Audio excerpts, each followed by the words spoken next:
नमस्कार। आज हम बात करेंगे पाकिस्तान में पेट्रोल की कीमतों पर हुए उस हाई वोल्टेज ड्रामे की जो सिर्फ 24 घंटों में सिमट गया। कहानी शुरू होती है इस एक नंबर से 458 458 पाकिस्तानी रुपये प्रति लीटर।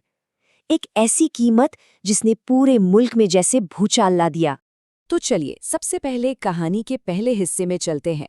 बात करते हैं उस पेट्रोल बॉम्ब की जो गुरुवार की रात पाकिस्तान पर गिरा और जिसने रातों रात सब कुछ बदल कर रख दिया।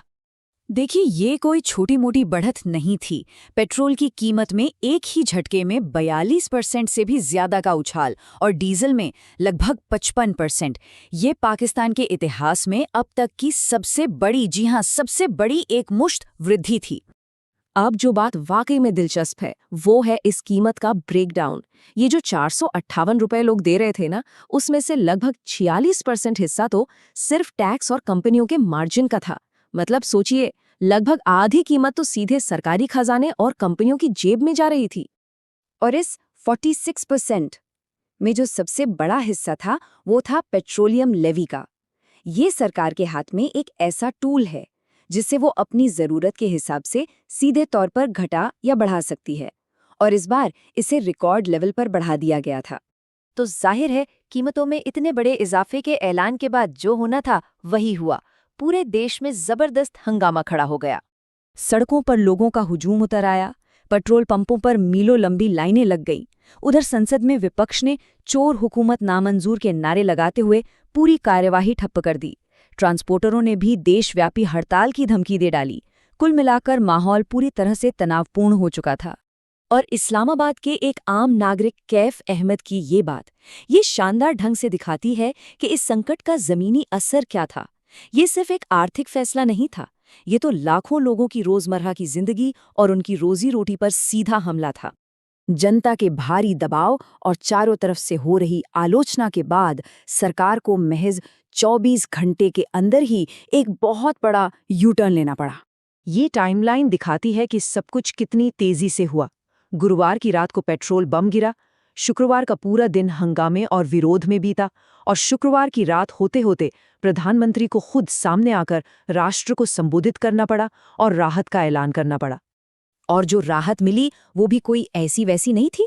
प्रधानमंत्री शहबाज शरीफ ने ऐलान किया कि पेट्रोलियम लेवी में सीधे सीधे 80 रुपए प्रति लीटर की कटौती की जा रही है। अब इसका नतीजा क्या हुआ? पेट्रोल की जो कीमत 458 रुपए तक पहुंच गई थी, वो धड़ाम से नीचे आकर 378 रुपए प्रति लीटर पर आ गई। वाकई में एक बहुत बड़ी राहत। तो अब सवाल उठता है कि इस राहत पैकेज में था क्या?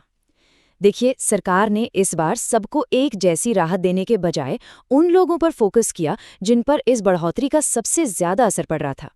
सरकार की रणनीति बिल्कुल साफ थी। ब्लैंकेट सब्सिडी, यानी सबको एक बराबर सस्ता पेट्रोल देने की बजाय टारगेटेड सब्सिडी दी जाए। मतलब मदद सीधे उन तक पहुंचे जिन्हें इसकी सबसे ज्यादा जरूरत है, जैसे मोटरसाइकिल चलाने वाले, छोटे किसान, ट्रांसपोर्टर्स, ताकि सरकारी खजाने पर भी बोझ कम पड़े। और ये मदद कुछ इस तरह से थी। हर रजिस्टर्ड बाइक वाले को महीने में 2000 रुपए की सीधी सब्सिडी, छोटे किसानों को हर एकड़ पर 1500 रुपए की मदद, बस और ट्रक वालों को महीने में 70,000 से 1 लाख रुपए तक की सब्सिडी, और आम लोगों के लिए इस्लामाबाद और पंजाब में 1 महीने तक पब्लिक ट्रांसपोर्ट बिल्कुल मुफ्त कर दिया गया। और हाँ, जनता को ये भरोसा दिलाने के लिए कि सरकार भी त्याग कर रही है, एक बड़ा सांकेतिक कदम उठाया गया। प्रधानमंत्री ने ऐलान किया कि अगले 6 महीनों तक कोई भी कैबिनेट सदस्य अपनी सैलरी नहीं लेगा। तो यहाँ सबसे जरूरी सवाल ये है कि आखिर पाकिस्तान को इतना कठोर कदम उठाने की जरूरत पड़ी ही क्यों? देखिए, ये सिर्फ एक रात का फैसला तो था नहीं। इसके पीछे कई बड़ी वजहें थीं जो एक साथ आ खड़ी हुईं। सबसे पहली वजह तो थी मिडिल ईस्ट में चल रहा संघर्ष, जिसने अंतर्राष्ट्रीय बाजार में कच्चे तेल की कीमतों को आसमान पर पहुंचा दिया। दूसरा, पाकिस्तान अपनी जरूरत का 80 से 90% तेल बाहर से खरीदता है, तो वो वैश्विक कीमतों के उतार चढ़ाव के सामने बहुत कमजोर है। तीसरा, आईएमएफ की सख्त शर्तें थीं कि सरकार सब्सिडी खत्म करे। और चौथा, सरकार पर पहले से ही भारी वित्तीय बोझ था।